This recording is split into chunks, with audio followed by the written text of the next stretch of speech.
mi colon tiene sistema nervioso. Entonces, por el mismo estrés crónico, mi colon se pone muy hipersensible. Entonces, me genera mayor inflamación y esta inflamación me genera mayor irritación de la mucosa colónica, por eso hay dolor.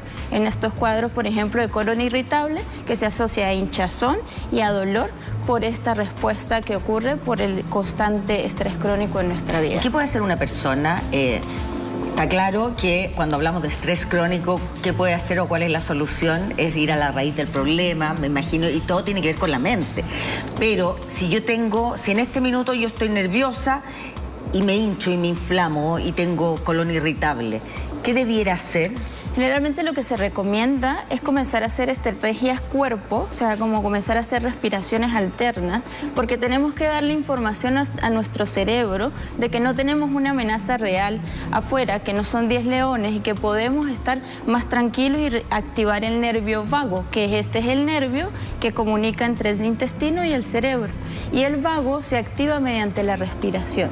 Si tú te paras, haces respiraciones alternas, le vas a mandar señales a tu cerebro de que no es una amenaza real, porque él va a decir quién va a estar respirando y estirándose si afuera hay un león. Entonces no hay un león bajo mi sistema nervioso, mi adrenalina, mi cortisol y mi colon baja esa hipersensibilidad. Entonces hacerlo de manera constante y diaria permite que mi organismo tenga una mejor coordinación con el cerebro y evitamos crisis de colon irritable.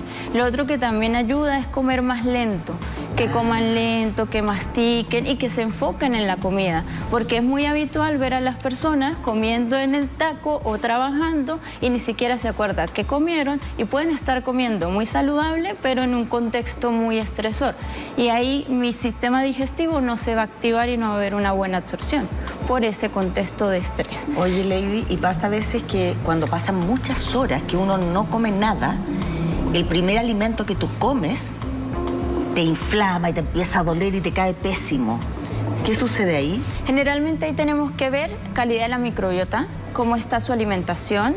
También debido a si yo llevo, la microbiota se construye por lo que yo como. Claro. Entonces, si yo llevo mucho tiempo comiendo de muy mala calidad, mi microbiota no es de mejor calidad, lo que va a hacer que yo vaya perdiendo tolerancia a ciertos alimentos o se vaya generando una fermentación más exagerada.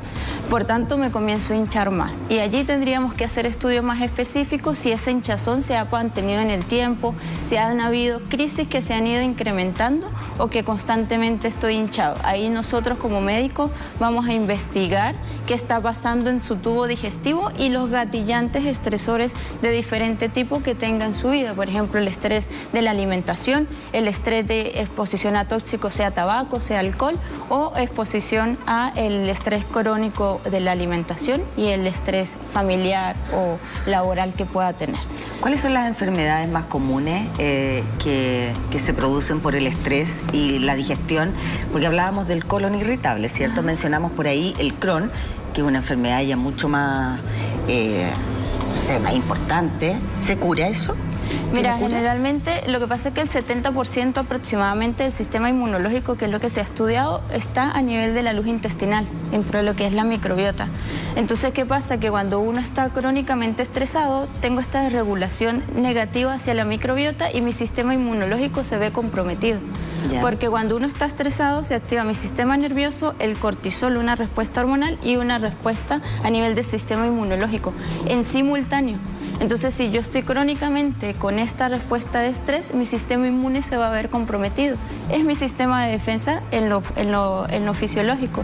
Pero cuando él se ve que hay una amenaza constante, puede ser reactivo, puede comenzar a atacar partes de mi cuerpo. En este caso, la enfermedad de Crohn ataca o activa los genes para la enfermedad, que tiene un componente genético, pero la epigenética, que es la alimentación y el estrés, este estilo de vida, me afecta estos anticuerpos o esta sensibilidad genética y hace que mi sistema inmune ataque el colon. y comienza a haber esta autoinmunidad. Entonces la enfermedad de Crohn se ha visto que la persona generalmente se la gatilla una crisis de estrés. Claro. Y son personas con un cuadro de estrés muy agudo. Oye, ¿y qué otra enfermedad hay? Aparte está la colitis ulcerosa, también es parte de otra enfermedad inflamatoria intestinal. ¿Las úlceras por qué salen? Las úlceras, por ejemplo, cuando uno está muy estresado, aumenta la producción de ácido gástrico en el estómago. Y eso me va alterando la mucosidad gástrica y al no tener suficiente mucosa, el mismo ácido va perforando y va alterando ese epitelio gástrico y va generando ulceración. Y eso me puede predisponer a que el Helicobacter pylori se active y me empeore el cuadro de ulceración. De hecho, se han visto pacientes que tienen úlceras por estrés. Mira, las úlceras entonces son perforaciones que se producen a nivel intestinal. Del intestino y del estómago. Y del estómago. Se puede. Y eso se puede producir por el estrés. Crónico. Crónico. Y mantenido. Oye, la pregunta, ¿sirve o alguien puede vivir con estos, hay unos recubridores que son, no sé, ¿cómo se llaman? El esomeprazol, el omeprazol, que son justamente para recubrir y para que todo te caiga bien y no te complique tanto la digestión. ¿Son buenos? ¿Se pueden ocupar solo un tiempo breve? Mira, generalmente hay una ingesta que no está controlada de los inhibidores de la bomba de protones, omeprazoles o todos los soles. Generalmente lo que se busca es usarlo estratégicamente en aquellas personas que tengan úlceras, por ejemplo, gástricas. Es necesario para que se haya una correcta cicatrización, pero automedicarse se ha visto que afecta de manera negativa la salud digestiva.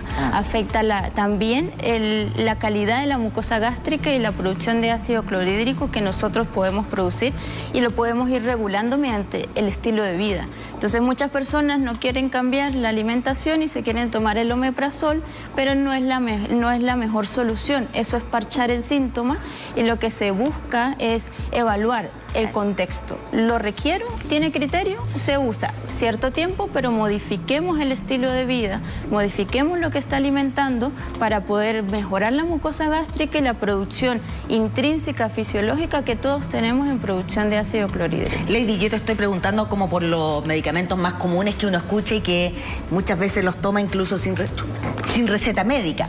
Pero quería preguntarte, bueno, uno era como el omeprazol o el esomeprazol, y el otro también muy común que uno toma es las gotitas de Viadil, que son las gotitas cuando te duele la guata, 30 gotitas de Viadil y se te pasa el tiro. Estas gotitas de Viadil, ¿está bien tenerlas como en caso de emergencia, que a uno le duele la guata de repente?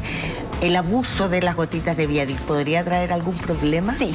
En realidad, el usarlo de manera desproporcionada, sí, porque tenemos que evaluar de dónde viene el dolor. ¿Qué me lo está gatillando? Si es una alteración precisamente solo por estrés o están asociados a otros factores. Por ejemplo, el factor de alimentación. Entonces es importante no enmascarar el síntoma porque esto nos puede ir progresando hacia una enfermedad cuando se puede actuar en la prevención. Entonces, cuando hay dolor, y si el dolor, y a pesar de tomarlo, cada vez es más frecuente, hay algo que hay que estudiar y la idea no es automedicarse, sino consultar. Oye, y hemos visto también casos de gente que, y hemos escuchado, obstrucción intestinal. ¿Eso tiene algo que ver con el estrés o nada que ver? No, esos son otros componentes. El estrés sí puede generar como más crisis, pero eso hay otra estructural. A nivel anatómico del tubo digestivo se ven algunas asociaciones, herniaciones, pólipos que puedan obstruir la salida de la materia fecal o puede hacer una invaginación del intestino, pero eso ya son casos más por estructura, por mecánica. Quiero preguntarte tu opinión como cirujana digestiva, ¿cierto? O sea, cirujana psiconeuroinmunología. Eso en realidad es más específico, pero médico cirujano. ¿Qué opinas del ayuno? ¿Le hace bien o mal al estómago, a los intestinos? Depende. Más que todo hacer ayuno es poder espaciar comidas, ¿sí? Evitar picotear entre medio, porque cada vez que uno picotea el movimiento colónico se ve afectado, lo que se llama complejo migratorio motor. Entonces el colon va actuando más lento. Lo ideal es que haya un espacio de 3 a 4 horas de ventana entre cada comida, desayuno, almuerzo y cena. También el ayuno intermitente es una buena herramienta para poder ayudar a que el intestino tenga más tiempo para reparar y para generar el movimiento colónico. Pero siempre hay que tenerlo bajo una asesoría, porque primero se tiene que aprender a comer en esa ventana alimentaria, mejorar la calidad, para luego ir disminuyendo o restringiendo el tiempo y obtener el beneficio del ayuno también en el tubo digestivo. ¿Es resorte tuyo el tema de la gastroenteritis? ¿Eso pasa también por estrés?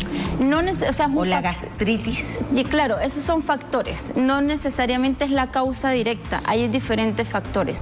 Está la gastritis, itis, es inflamación del estómago, o gastroenteritis, inflamación de lo que es el colon, por diferentes causas, puede ser viral, bacteriana, infecciosas, sí, pero generalmente tiene un componente que el estrés puede empeorarme o gatillar una crisis más aguda. Ahí nosotros tenemos que investigar, porque muchas veces esa gastritis, el paciente está muy estresado, pero tiene un Helicobacter pylori activo. Entonces tenemos que actuar contra la bacteria para regular la inflamación, pero no solo actuar contra la bacteria, modular el ambiente para que la bacteria no se vuelva a activar. Desde ese lado es el enfoque de la psiconeuroinmunología. Nosotros vemos, ok, ¿en qué contexto está el paciente? Hay una gastritis, esa gastritis el paciente fuma, el tabaco aumenta la inflamación del estómago, el tabaco aumenta el estrés, el paciente consume alcohol, ¿con qué frecuencia? Porque el alcohol también es un irritante de la mucosa gástrica y también me altera mi respuesta a la sensibilidad del estrés. La alimentación, ¿qué tipo de alimentación está llevando? Es una alimentación inflamatoria, llena de aditivos, químicos, preservantes, que me están generando alteración de la mucosa gástrica. Todos estos factores en la consulta nosotros los vamos evaluando para poder determinar también si el estrés es un factor más que está generando que la crisis se prolongue o se mantenga en el tiempo. Entonces, el abordaje de la psiconeuroinmunología es tan amplio, sí, que es de lo macro a lo micro, y para nosotros es muy importante el contexto del paciente, porque no es lo mismo un paciente con una gastritis que está en su contexto laboral, le gusta, es agradable, una familia muy amorosa, tiene un acompañamiento, sencillamente tiene un hábito tabáquico y un hábito alimentario que debe mejorar, lo mejora y su cuadro revierte o se mejora. Que el paciente que está en un trabajo que no quiere, que no disfruta, que está fumando, que está comiendo mal, que llega a su casa y tampoco tiene una buena relación, es un contexto de estrés en casa, en trabajo, 24/7. Entonces, este paciente le cuesta más recuperar su mucosa gástrica debido a su entorno. Entonces, darle al paciente esta información es muy importante porque la hace consciente y no normaliza las conductas que está teniendo que lo está llevando a una alteración. No es normal que te duele la guata, no es normal hincharse seguido, no hay que normalizar eso. Como decía Lady, no automedicarse a tonta y a loca, porque a veces está escondiendo un problema que puede ser más grave. Y una vez más volvemos a comprobar, cada programa todo está acá. Qué increíble cómo afecta la mente, el estado mental de la persona y la alimentación, que son clave para la salud. Quiero agradecerte. Ella es Lady Bautista, médico cirujano con enfoque en psiconeuroinmunología. Gracias, muchas gracias por habernos acompañado.